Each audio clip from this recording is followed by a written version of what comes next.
Assalamualaikum warahmatullahi wabarakatuh. Selamat datang kembali di channel Penghuni Surga. Di sini kami akan menjelaskan tentang hukum perang dalam Islam yang cenderung banyak mudaratnya.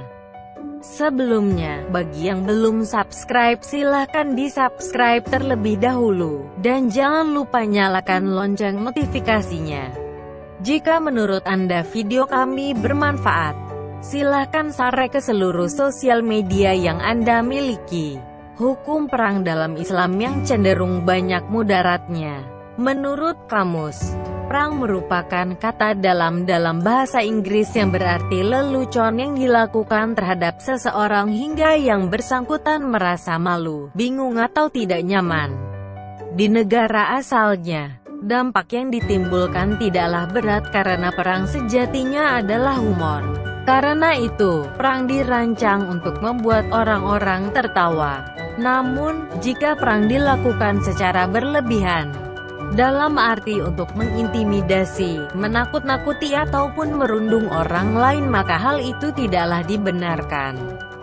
Banyak sekali contoh kasus perang yang kelewat batas dan menjadi bagian dari program acara televisi. Beberapa tahun yang lalu, sebuah stasiun televisi swasta di Indonesia menyiarkan acara perang semacam ini. Ketika itu dihadirkan sosok hantu berbaju putih yang tiba-tiba muncul di hadapan beberapa orang. Mereka pun berteriak-teriak ketakutan. Acara ini kemudian memperoleh kritikan tajam dari pemirsa karena bisa membuat orang jantungan.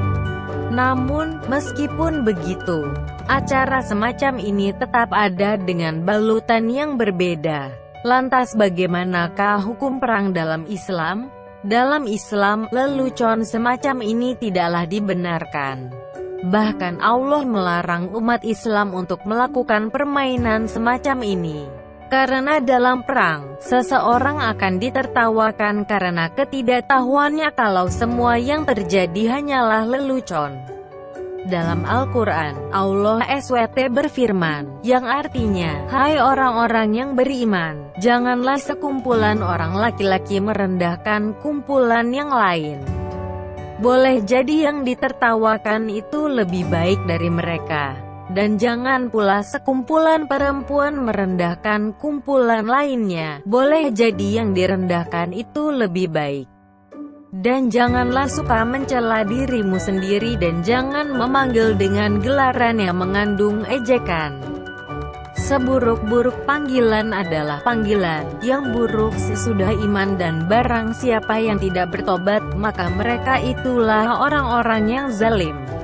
QS Al-Hujurat 11. Ayat di atas menunjukkan Islam melarang umatnya untuk membuat kaget atau menakut-nakuti seseorang, apalagi jika yang menjadi target perang adalah seorang muslim. Rasulullah Shallallahu Alaihi Wasallam bersabda, tidak halal bagi seorang muslim menakut-nakuti muslim yang lain. Hari Abu Daud Sahih. Larangan ini sifatnya tetap dalam arti seorang muslim dilarang menakut-nakuti muslim lainnya walaupun tujuannya hanya untuk bercanda. Rasulullah Shallallahu Alaihi Wasallam bersabda, tidak boleh seorang dari kalian mengambil barang saudaranya, baik bercanda maupun serius. Hari Abu Daud Hasan. Apalagi jika perang tersebut membuat seseorang marah dan tidak terima diperlakukan demikian. Muhammad A'abadli berkata, larangan dari mengambil barang untuk bercanda karena tidak ada faedah, manfaatnya bahkan bisa menjadi sebab marah dan terganggunya orang yang memiliki barang tersebut. Aunul Mabud 13/236. Dengan demikian, dapat dikatakan bahwa hukum perang dalam Islam adalah dilarang karena banyak mudaratnya dibandingkan dengan manfaatnya. Demikianlah ulasan singkat tentang hukum perang dalam Islam. Semoga kita bisa menyikapi setiap tren yang bermunculan di tengah masyarakat dengan lebih baik dan bijak.